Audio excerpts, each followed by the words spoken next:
Guys, welcome back po ulit sa aking channel. So for today's video guys is mag-ano naman tayo ng kwento tungkol sa buhay ko dito sa Canada. So guys, may napansin ako dito sa Canada, yung tungkol sa yung bawat pamilya ba. So sinabi ko na dati na na yung mga anak nila is hindi nakadepende. Mostly hindi nakadepende sa parents. Right?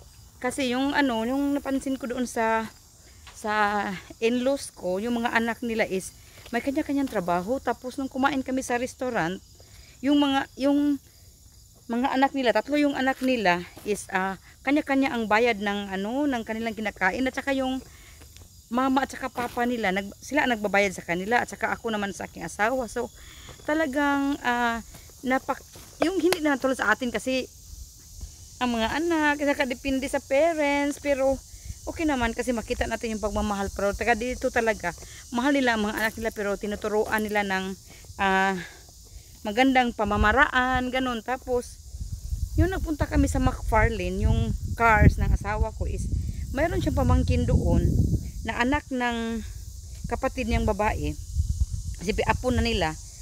So at 16 years old, napakatangkad niya. Tapos nandoon nagtatrabaho sa McFarlane shop. Alam mo kung pinakilala niya sa amin, grabing dumi kasi yung grasa ng sasakyan. Tapos tinanong siya ng asawa ko kung how long siya nagtatrabaho doon. Sabi niya since nag-stop yung school summer, nagtatrabaho na siya doon. Tapos pag sarado yung McFarlane, nagpupunta siya doon, naggagawa siya ng carpentry. So alam mo yung 16 years old, sa atin sabihin kaagad na child labor. Tapos dito is 16 years old siya, pero nagtatrabaho na. So makikita mo na talagang. Tapos nung nag-uusap kami ng bata, sabi ko gusto ba niya yung trabaho niya? Ang sabi niya, oh, gustong-gusto ko, kasi gusto kong makalearn ng yung trabaho ng yung tulad ng tatay niya na nasa McFarlane. Dati mekaniko din siya, tapos ngayon nasa sales na siya. So yung ibig sabihin ba na at 16 years old nagtatrabaho sa McFarlane, yung sa sasakyan, at saka kala ko kung anong trabaho. Yun pala is tinuturuan kung paano magbaklas ang makina. Siyempre nung pinakilala sa amin, parang yung puso ko ba na napakabata at 16 years old, na parang na siya ba, yung parang matured na yung pag-iisip niya. Andyan yung asawa ko guys, kasi nagbabaklas kami ng dingding kasi for preparation sa summer o sa winter. Ito namang mga mosquito is lumilipad sa mukha ko. Preparation para sa winter kasi sobrang lamig daw ngayon, kaya andoon. Galing ako kanina doon, tumutulong sa kanya na nagbubutingting, kasi yung asawa ko is may ostomy bag siya, pero napaka hard worker niya. Parang workaholic na siya. So ayan yung aking mahal na lalav. Ayun. At saka yun, nagbabarbecue kami, at saka ako naglalakad-lakad muna dito sa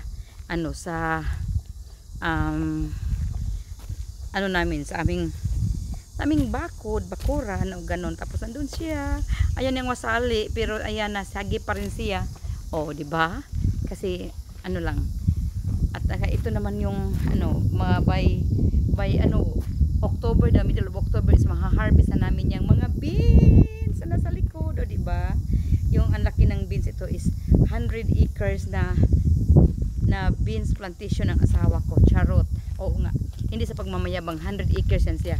Parang 42 hectares sa atin. So yan ang fields namin ngayon na maha-harvest namin in the future by middle of October. So sa ngayon nagto-turn na siya, iba ng kulay, pero malapit na yan siya harvest sa awa ng Diyos. Ayan yung niya, yung para pang karpintero namin.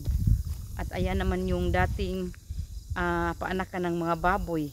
Ngayon wala ng baboy, mga woods na lang nandoon. Tapos andun yung ben, yun dandyan yung mga stock namin ng mga kahoy. Yun ang ganun ka hard worker yung asawa ko. Ayan, tingnan mo guys, nandoon siya. Di ba? Nandoon siya. Talagang hindi siya mapakali, hindi siya nag-stay sa isang lugar. Kaya bye muna. Thank you for watching. Thank you for supporting my channel. Charot. Okay guys, thank you very much for watching again.